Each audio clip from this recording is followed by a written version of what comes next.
Hi, Vicki Robin here, host of What Could Possibly Go Right, or at least I used to be. And this video, I'm trying to capture it, but I recorded it several years ago for the best years of your life, best year of your life, and they have republished it, and it's going to disappear soon. I'm going to see if I can capture it. So rock and roll. Let's see whether we can do this. That's and a prolific social innovator, writer, and speaker. She's the co-author of the international bestseller, Your Money or Your Life, Transforming Your Relationship with Money and Achieving Financial Independence. Vicki's also the author of Blessing the Hands That Feed Us, Lessons from a 10-Mile Diet, and she's co-founder of Conversation Cafes, and she hosts the podcast and YouTube interview series, What Could Possibly Go Right? Vicki, thanks for being here. Hey, nice to be here. As we get started, could you talk a little bit about about your background and what got you going on writing about people's relationship with money and about financial independence? Right. I think the answer is going to be disappointing, and thank you, April. Yeah, so my background is I studied Spanish and theater in college, and then promptly went on the road, as many people did in the late 60s and early 70s. So I had that basic, adventure of my generation, the boomer generation, that kind of adventure. And I happened, after some time, I met a man named Joe Dominguez who had engineered his own early retirement by the time, just before his 31st birthday. He said he was going to get out by the time he was 30. And he had a very, very simple, practical system that had nothing to do with, investments, to make your money from, investments. And I was working my way through my savings, as we all did back then, because there were jobs aplenty. You could always drop back in. And I followed his advice and I invested what I had. And I lived for many years. I've lived ever since then, really, a free life, as it were. And my big impulse for that is, it's like I say I buy my freedom with my frugality every day. I really wanted the freedom to direct my mind and heart and soul toward the things that were most meaningful to me. I really wanted to understand what this world was all about. I really felt that the model of happiness that was dished up by the society had nothing to do with happiness. So really, my financial frugality gave me the freedom to do all of that. Fast forward many years, I did not meet anybody. I did not read anything that was as clear as what Joe offered. And so I offered to produce some workshops for him. The first one was 20 people in the basement of a church. And in a couple of years, we had 400 people at a whack in hotel rooms. My driver at that time was bringing clarity and truth to people. And then I went to a conference in 1989. It was the first US hearing on this idea of sustainable development, that how are we going to reconcile economic growth and environmental constraints. And that had been a global conversation hosted by the United Nations for half a decade. And this was the US presentation of it. And everybody, all of the commissioners who traveled the whole world, got up to the microphone and said, we have discovered that we will never make it to sustainable development with the level and pattern of consumption in North America and the consumerism we're spreading around the world. And I was sitting in the back of the audience and I realized, people who do the Your Money, Your Life, but there was no Your Money, Your Life then. We called it Transforming Your Relationship with Money and Achieving Financial Independence, a big mouthful. As people who do that program, on average, drop about 20%, 20 to 25% of their consumption, and they report that they're happier because they have put money in service to their values rather than their life in service to money. They've applied consciousness to the flow of resources through their lives, and they've realized how much is enough for them. And that excess isn't privilege, excess is just burden.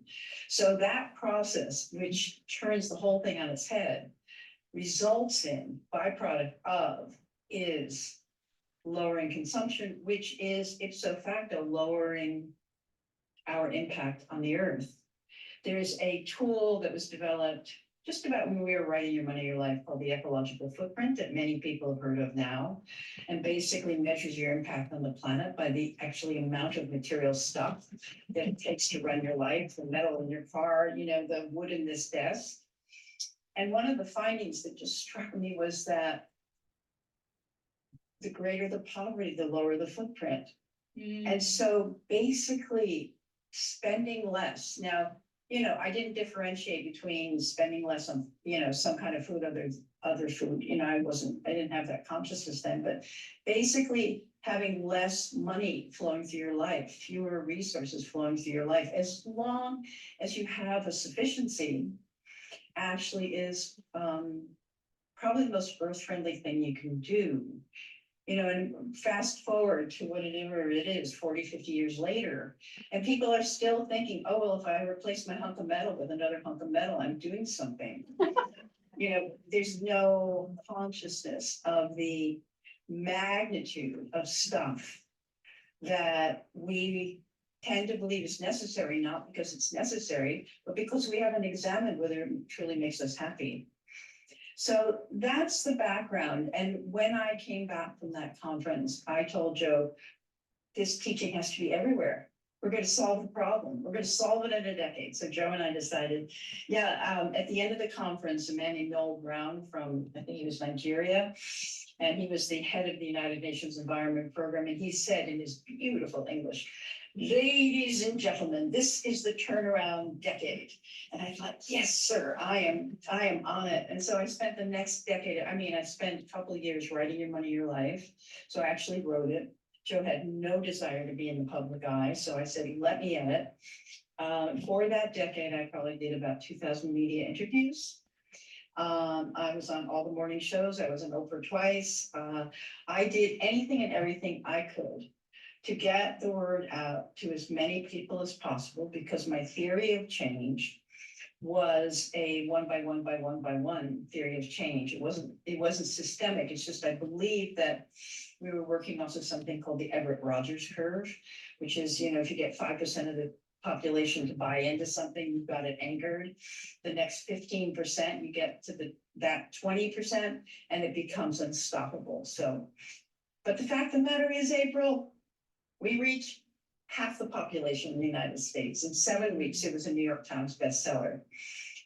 And, you know, we influenced, by now it's probably 1.5 million books that have sold, and I'm very, very happy for all the lives, you know, all the liberation that the book has provided. However, the big goal of moderating consumption in service to the earth, you know, my basic mottos during those years were enough for everyone and everyone has enough. And that motto was enough for me for a decade. Let's go there. Let's dive into that notion of enough. What does it mean for each of us to figure out what is enough for us? Perfect question, April. So Your Money, Your Life has like 3 big ideas. And the first one is that money is not what you think of it as. It's not your bank account. It's not the pieces of paper and metal. It's not your plastic. It's not that. That is just the transactional aspect of money. But then around that, there's a psychological aspect of money. And as long as you believe, you know, that I will always be poor, you know, so it's your belief system about money and the ways you use money to solve problems that money can't solve. You know, you're trying to solve spiritual problems with material things. And so as you get clarity around that, you start to realize, oh, I see, if I can examine my feelings, I can moderate my consumption. But around that are the cultural needs. You know, we live in a society, a consumer society, where more is better and it's never enough, in service to growth is good, and it's never enough. And that is all in service to capitalism, honestly. So basically, once you start to realize that I am basically living my life to support a system that I don't support, Yeah, people used to say, well, if I don't spend money, it's gonna ruin the economy. I said, you do not eat a high-fat diet in order to keep your neighbor, the heart surgeon, in jobs. You don't, that you don't like run your life by the IRS. That's ridiculous. So basically, and then we say around that really is the true definition of money, which is money is none of those things. Money is something that you exchange the hours of your life for. Money to you is the amount after all the taxes, daycare, transportation, job costuming, after all of that, and all the extra time you put into your job. You make probably a third to a quarter. You have of disposable income, which is a really interesting term, of disposable income. So that is what money is to you. If you make, $40 an hour, money is, you spend $10, that's an hour of your life. And then we would supply people with the actuarial table. You have X number of years. We used to say 75, but I'm 76, so I don't like that number anymore. Because I'm still here. But we said you have a limited number of hours and you're going to sleep a third of them. So what do you want to do with your one wild and precious life? And that leads into what we say to every expense category every month, you translate that from money to life energy. I spent 14 hours last month on those boots that in fact don't fit, and I'm going to take them to the thrift store. And so, it's like you translate that and you ask 3 questions. And basically the first one is, did I get fulfillment in proportion to the hours of my life I invested in that? No shame, no blame, just in the privacy of our home, 14 hours for the boots. Maybe, I'm happy to go back to work for 2 days this week for this. I mean, the calculation, you could argue with this calculation at a very detailed level, but it's a consciousness flip. Yes, yeah. Yeah, and so the second question is, did this expense of my life energy take me in the direction of my values? What I say my purpose is, what I say is most important. 14 hours on the boots, and an hour of quality time a day with my kids. I mean, you could say, okay, I could have an hour and a half with my kids if I didn't do the boots. So it basically directs your attention to what really you're trying to get out of the money you spend. And then the third question, we phrased it as, if you didn't have a job, if you were free, if you could invest your time in anything, would you spend your money on this? So that gets at compensatory spending. But it also gets at, a mindset shift of unasking the question. It's like saying, what if the opposite were true? These boots make me happy. It introduces the inquisitive question of what if that's not true? And so it breaks up, I don't even like to say this. I mean, what came to mind is, one of those icebreakers, but we don't want to break the ice, not one little scrap of it anymore. But it breaks up the mindset. And so people realize, asking those questions, that I am buying back my life. I buy my freedom with my frugality. I'm buying back my life. So it turns the spending money as a reward to spending money as a potential loss of what's really most important. And then the third idea is that there is something called enough. And if you keep doing this, you realize that, everything before your enough point is contributing to it. Food, clothing, shelter, pretty rug, nice, that great black dress, whatever it is, or, the car, the second car, but maybe not the third car. And so you start to see that after a certain point, you're investing your life energy in things that don't equal the in fulfillment, the things that were prior. So you start to see your enough point. And what I said to people, I mean, I did this for years of my life, so it's really just flows right off my tongue. I would say to people, it's like, your enough point isn't like a static thing, like, oh, okay, I got it. I've got my car for life, my sewing machine for life. it's an active thing. And so it's a constant process of what brings me fulfillment. How do I direct my life energy to what's important? Am I spending my life energy on something that doesn't matter to me? So it basically is a consciousness tool, not a money tool.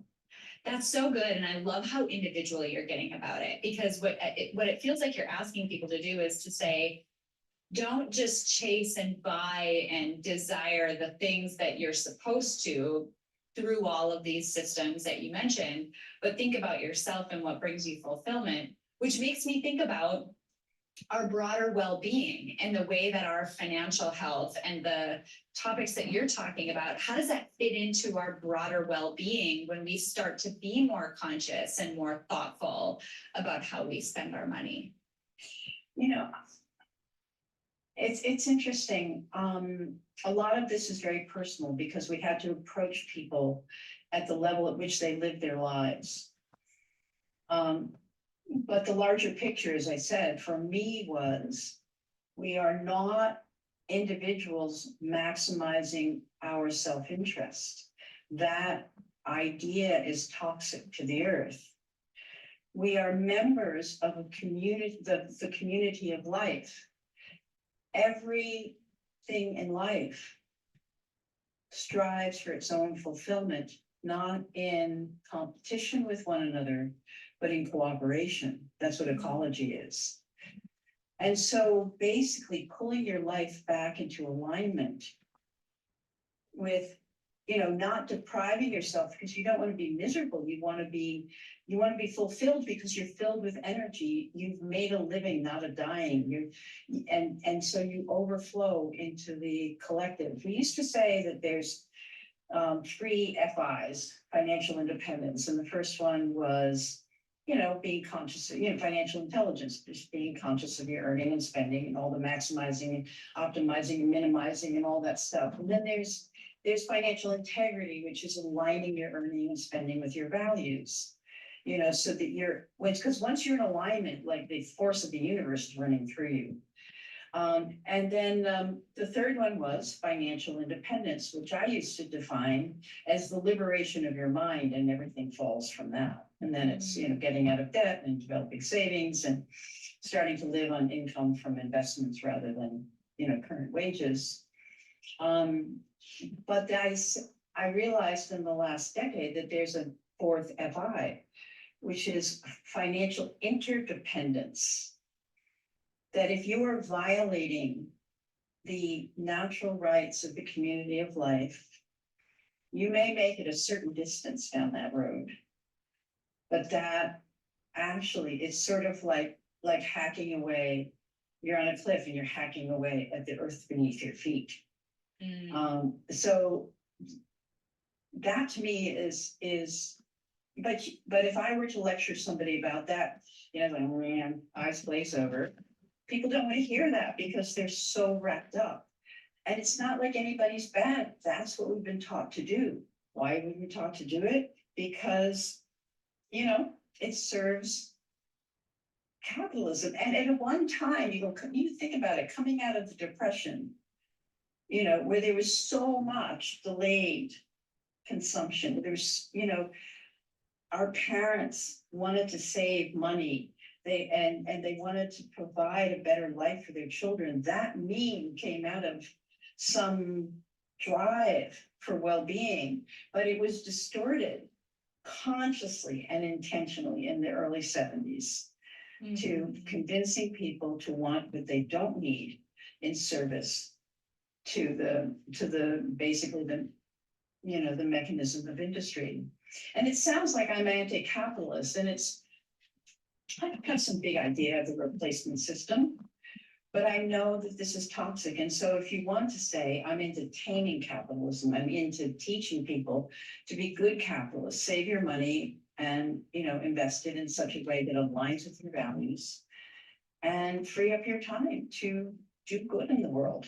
In the circumstances around which, you think about what happened, after the Depression, that set of circumstances where maybe people's goals and needs were of one kind might not be the same as the circumstances we're in today. And so naturally, something like capitalism should grow and change as those needs and the environment and the context changes around it. But we seem so rigid that we can't touch it, when really in any sort of, I know you and I both subscribe to the School of Life design naturally is an iterative process and it shapes over time. And so I hear what you're saying in that, how do we take into account everything in the context that we're in now and do better?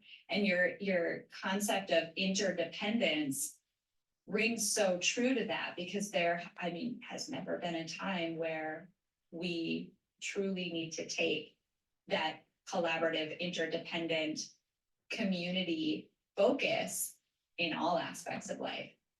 Yeah, and I think, what I came around to, after having taught Your Money or Life for 10 years, and having this goal that we were going to transform the way Americans think about earn, spend money by the year 2000, I'd have the millennium, it's like I was young and I was idealistic. So, or I was younger, but I realized in my teaching that it was the definition of freedom itself in America that was the poison pill, because we think of freedom as our entitlement to do whatever we want, whenever we want, and you can't stop me unless it's against the law, and then it's just, maybe you won't catch me. It's entitlement. And, there's people who fought for the freedoms, but they weren't fighting for your entitlement. They were fighting for your ability to design your life in alignment with your values, to not be crushed by feudal lords, the king, and so it was a big experiment. And so I wrote a book about freedom and limits, and basically saying, there is no freedom without limits.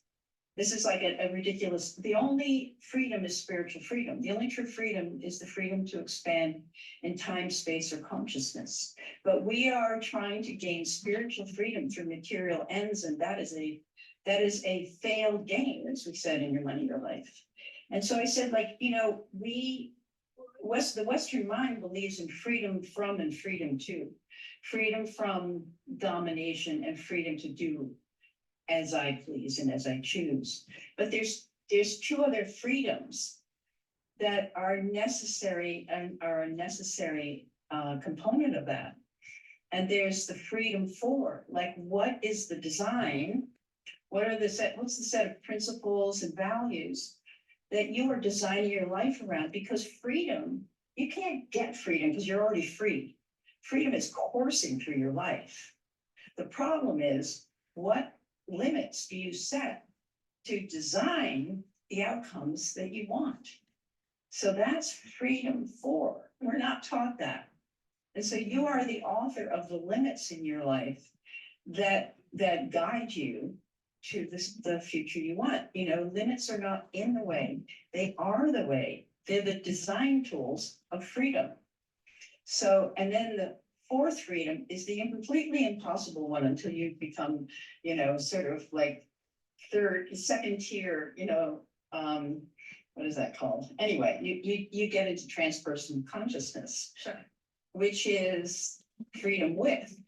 The thing I was saying before is that everything that is alive, and you could even include the rocks, because some indigenous people consider the rocks and the rock people, everything in life is tending toward its own ability to fulfill its own destiny. Everything in life desires the freedom to do that. So you are designing your life in the context of every other scrap of life designing their lives. So in some way, you have to design your freedom with everything else in mind, which is, you can't get there from ordinary consciousness. So I call them the freedoms that separate, I want to get away from it. I want to get away to it. I want to get away with it, and then there's the freedoms that connect. And we're playing this out right now with the COVID response, because the people who are, pro-vaccine, getting themselves vaccinated. They're doing it, because they recognize that social freedom is that we can move in and amongst one another without fear. So that's the freedoms that connect. But the people who are vaccine hesitant unto, resistant, they're doing the freedom from, I have dominion. My body is sovereign. Nobody gets to mess with me. Actually, I have, I'm in the sort of the vaccinated group, but I don't disdain the others. We just have different ideas of freedom. And so there's a maturation that has to happen in our society if we don't want to burn ourselves up. Yeah.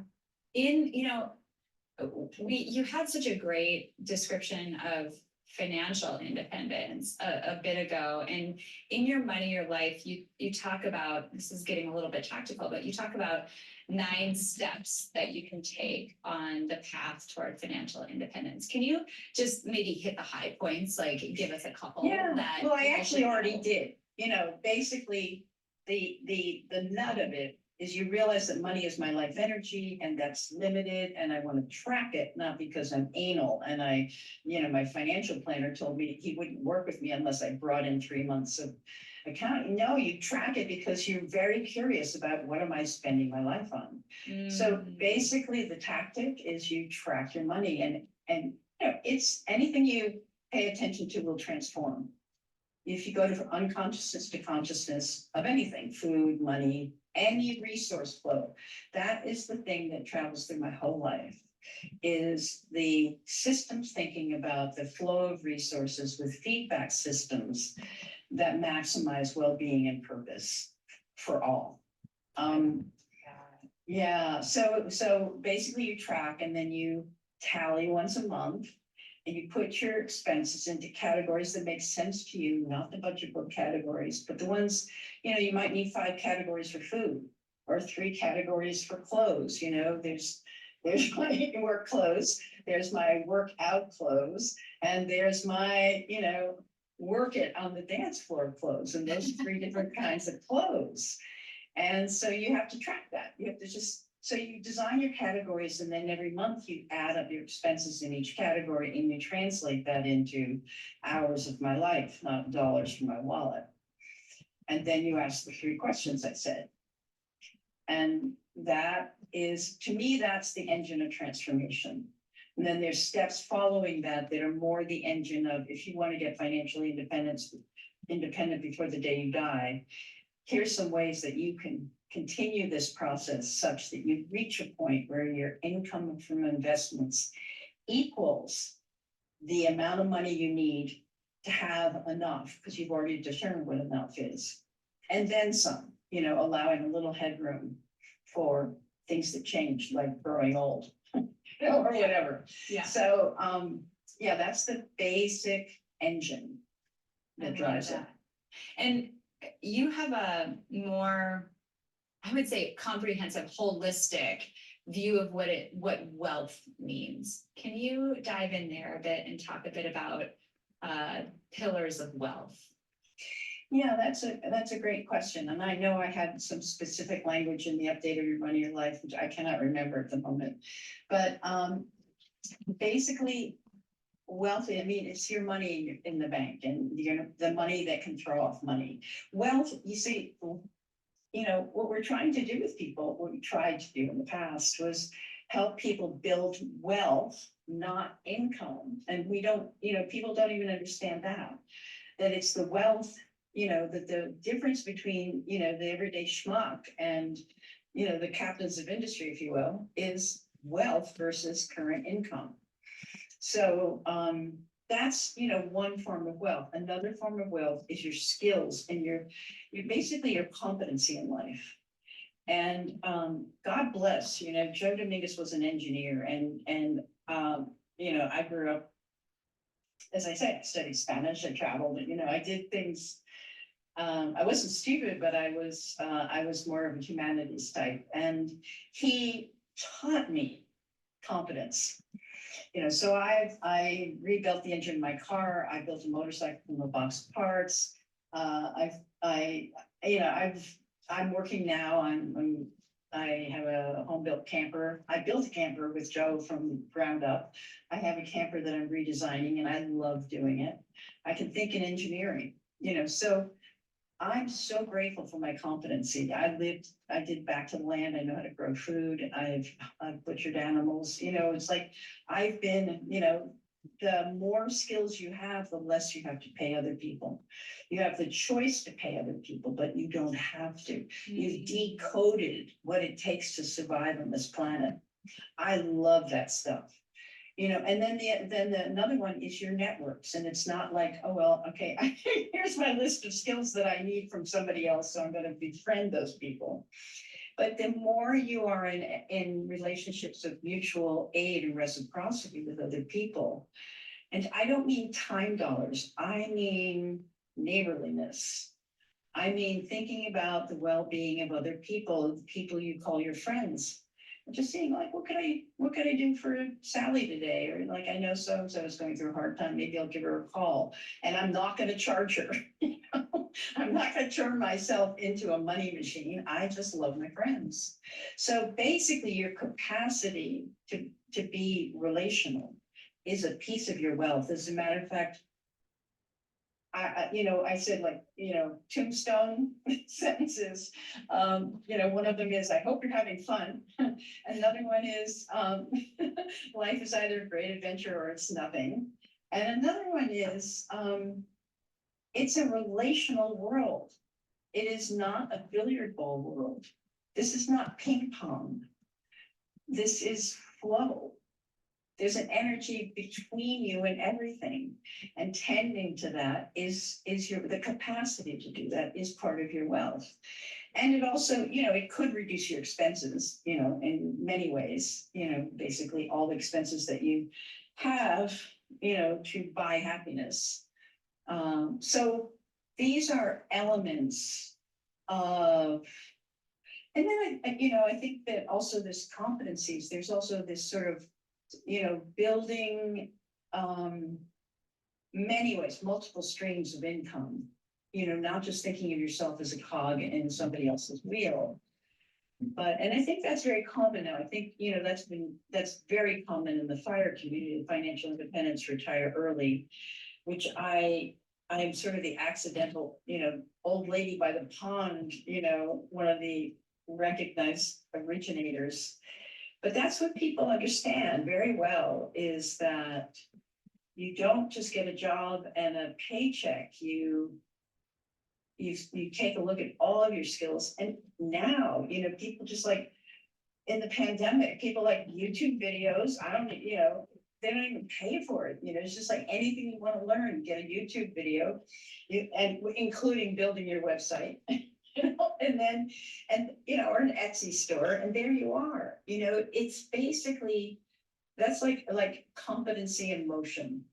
So all of these things are our wealth. And and then there's also our wealth is the natural world. That is the source of our wealth. Our wealth really is a functioning society. Right now it's getting like harder and harder to believe that we have a functioning society where, nobody will fall through the floor, where society, yeah. And so without that, you have a scramble. So if you want that, you have to engage in the political process to advocate for the things you believe in. So it becomes a rich life is all of this. And unfortunately, we're driving into just the money part. And, the FIRE community, it's always been, like laid of the values for me, but there's an awful lot of people who are just doing the mechanical part of trying to get out. So I'm trying to provide leadership, for people to take a look at, what else is there in life? What can you give back to? Because without all of that, how empty, right? Yeah. How empty without the rest of it. Exactly. It's so good. Yeah, exactly. I believe that. You believe that. Yeah. Yeah. You're also a fellow podcaster, which I love. You have a podcast called What Could Possibly Go Right. What an amazing title, especially as someone who studies both sort of sides of the psychological continuum, including the thriving side and the positive psychology side, not completely in a vacuum, but with definitely an eye on that. You know, you're talking with thought leaders about ways that humanity can step into a better path. You mentioned the pandemic. You talk about a major shift in the way we live and think and our relationship to money and our jobs. What have you been hearing from these guests? What conversations have you been having about how we can emerge better after this pandemic, or even in the financial space, how that might change as a result of the pandemic? Yeah, so what I see and what I believed going into the podcast is that we, you know, if we don't steer our collective course, if we don't choose a better future collectively from this pandemic, it's going to be chosen for us. And, you know, as I was talking about freedom and the freedoms that separate and the freedoms that connect, you know, there's a way in which the consumer society thrives on separating us. You know, if your marriage fails, then, you know, in terms of, you know, Walmart or whatever, Home Depot, we need 2 refrigerators, 2 stoves, you know, so we need 2 of everything. So the more separation, the more the consumer society has toeholds in your life. So I think it's very important to choose, you know, what in movements we're calling intersectionality. Mm-hmm. I think that's one of the main things that came, you know, is that I've been a little bit of single issue person, you know, like, oh, this is the thing that's wrong and I'm going to address that. Consumerism, or I worked where I am on some important issues to the food and farming community. But what I see is that if I'm not working on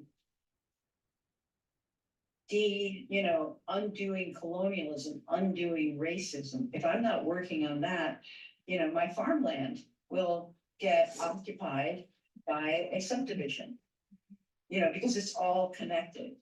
And so that's one thing I think I hope people like the supply chains, you know, we just didn't even think about the supply chain, you know, like foods in the grocery store. You know, we didn't think that all that's in a grocery store is shelves and freezers and a checkout, you know, cash register.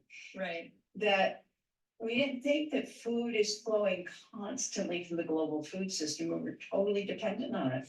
And these supply chain hiccups, I pray that what happens is people become more sovereign and sufficient in their lives, you know, in terms of stuff and in terms of competencies and all the things we just talked about, rather than, you know, just partying on when the constraints are lifted.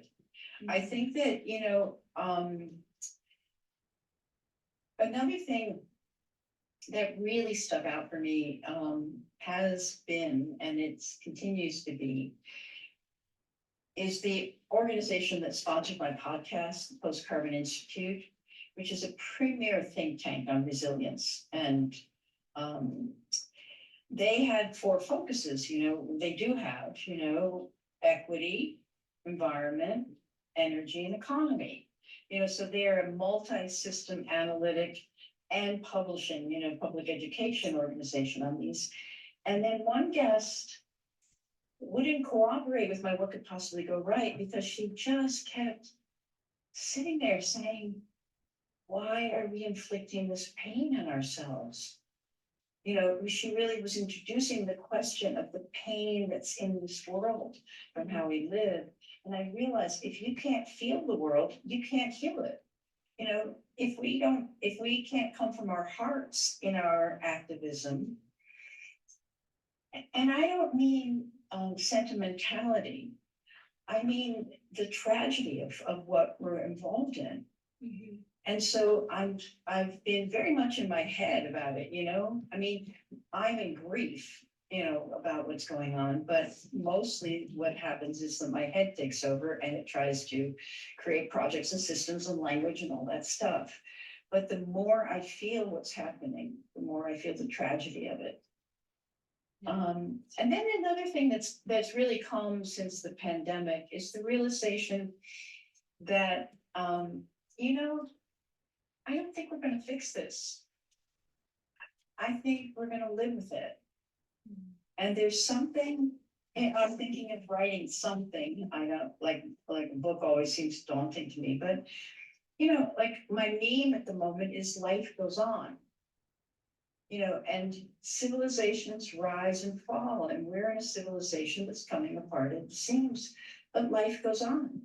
It doesn't mean humans go on, or, you know, consumerism goes on, or your car goes on, or your house goes on, but life goes on. And you think of all those people who lived fall of Rome, you know, all these other, the Incas, but then there were peasants, you know, there was, you know, we talk about the Dark Ages as if it, you know, didn't have any culture. Of course it had culture, but it had something different. And so I really am heartened by the common people. You know, and a lot of times when people are saying, oh, let me tell you what's going right in the world, what they're talking about is small scale rural projects, regenerative agriculture, community organizing. And so I've taken my eyes off of the big people somewhat, you know, and it's very comforting to me that, you know, and so it adds time, you know, people on this planet, billions of people are buried in the earth. You know, my life is a short life in a long history, and I can use my life now in service to making it possible for life to go on and future generations to not to all sort of live on the mountaintop that I have created for them, you know, they are new entitlements. But just that thing of it, and I think that's the core of sustainability, it's the core of resilience, it's the core of regeneration, it's the core of everything, is that life has a vitality to it. Once a heart starts beating, it doesn't want to stop. It's almost like Taoism, you know? So I think there's been a lot of heroics and a lot of posturing, and a lot of people becoming famous or making money or, you know, monetizing everything from, you know, down to their dog. But I think this other thing has sort of the quality of sweetness and maturity, and kindness and mutual aid. There's something in that spirit of life goes on that I want to presence.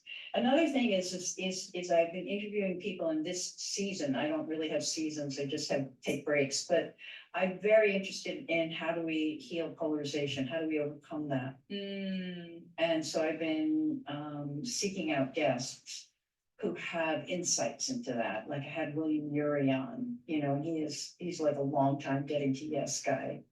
Yeah. But I've had other people on, you know, because I think this is to me, this is the nut we've had to crack, is how do we deal with the fact that we've polarized the society? And one of the things is I have to depolarize myself. I have to stop judging the other side for doing it wrong, even if they are. You know? Yeah. And so I've been working on depolarizing myself. And it's not like I'm letting anybody get away with things. I am just able to cooperate again, you know, to hear the pain that's in other people's, you know, opinions. So the podcast is also my process of asking, you know, what's up right now for us collectively, and how can I invite guests who have something to say about it? And I'm going to seek out Life Goes On guests. I don't know quite who that's going to be, but At one point, I did a calculation for a blog post that I wrote so long ago, and it was basically what percentage of the Earth's inhabitants so far and quite a ways into the future is your one life. And it is the most insignificant percentage you've ever seen. I mean, so many zeros to the right of the decimal point, it's not even funny. And it puts into context the small finite amount of time that each of us has here, And to take that broader perspective, as you suggest, we have to come to terms with that, which isn't easy for us. And you're also suggesting, which I think is a great one to keep in mind, the problems that we face today. Have you heard the concept of categorizing problems as kind problems versus wicked problems? Kind problems being ones where we know the rules of the game, it's relatively straightforward, things aren't super changing, it's very straightforward, one problem at a time, versus wicked problems where it gets into that intersectionality issue. It's not just a land problem, but it's a land and racism and how all of these problems combine. The rules of the game are constantly changing and our next step is not known. And Exactly. it makes it very difficult because we, as humans, want to believe in the certainty and the clarity of the path forward. And I think that leads us all to this place of polarization because that feels so much more certain than looking at it and saying, wow, that's tough. I have no idea what's on this path. That's a lot harder to come to terms with. Exactly. And that's exactly what I ask my guests for. You know, I mean, usually they'll want to promote their, the solution they have. I said, I'm not interested in how we got here, no analysis, or some, however much you need to do that. And I'm not interested in your plan. If everybody did this, then we would be okay. I'm interested in the consciousness that got you to be a thought leader. And I'm interested in what you're looking at, in the near horizon. What you're seeing is maybe a critical path through. What you're seeing sprouting up in the, is the sidewalk, heaves and caves and stuff like that. There's always things growing. That's the life goes on thing. What do you see growing that we can cooperate with? Because my audience, we call them the walking worried. They're people who really want to do something that helps. But in this unclear territory that we're in right now, it's very hard to know what to do, and not being able to act on things that you believe could help is very painful. So that's who we're serving, and that's how we're serving them, to see more clearly so we can act more courageously in service to the common good. That's my little motto for that one. Amazing. Vicki, this has been great. As we wrap up today, and people are here at this summit because they want to make this coming year the best year of their life. We've been through a lot for the past couple of years. That goes without saying. And do you have any final thoughts, tips, ideas as people put into motion what they've been learning throughout the summit so that they can make this the best year of their life? It's sort of like as you're moving through life, life is directional. I talked earlier about purpose. Life is also moving through you. You're an aliveness inside an aliveness. And so I think, to really practice presence, not as a virtue, but as a sumptuous possibility to really take pleasure in your existence. And because I think doing that, you start to make better choices, not indulgence. I distinguish between cheap thrills and deep thrills. Cheap thrills are just, the momentary, but the deep thrill is the creation, is sort of like designing your life around your values and what you really think is beautiful. So pay attention to beauty, pay attention to pleasure, pay attention to to gratitude, and not that these are things in of themselves, but these are sort of like the directions of the compass. That's your compass, is gratitude, pleasure, service, just that, the helper's high. These are things that will put you in a position to ask that question of how much is enough. And also, probably make you a person that people want to have around them, their workplace. It could be also functional.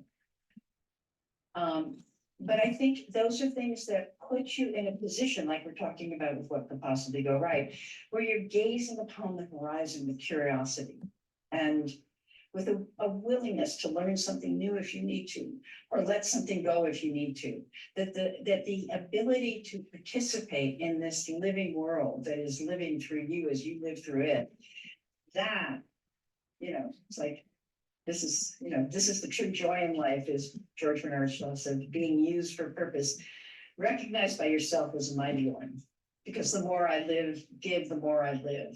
Life is no brief candle to me. It is a burning torch that I will pass on to future generations. So I think in elevating our eyes onto the horizon while we're, grunting along in the daily life, I think that has some value to it. Thank you so much for sharing so much wisdom with us. I mean, we've covered a lot, from sustainability to financial independence to our collective nature and community. Just appreciate it. Thanks so much for being with us for the summit.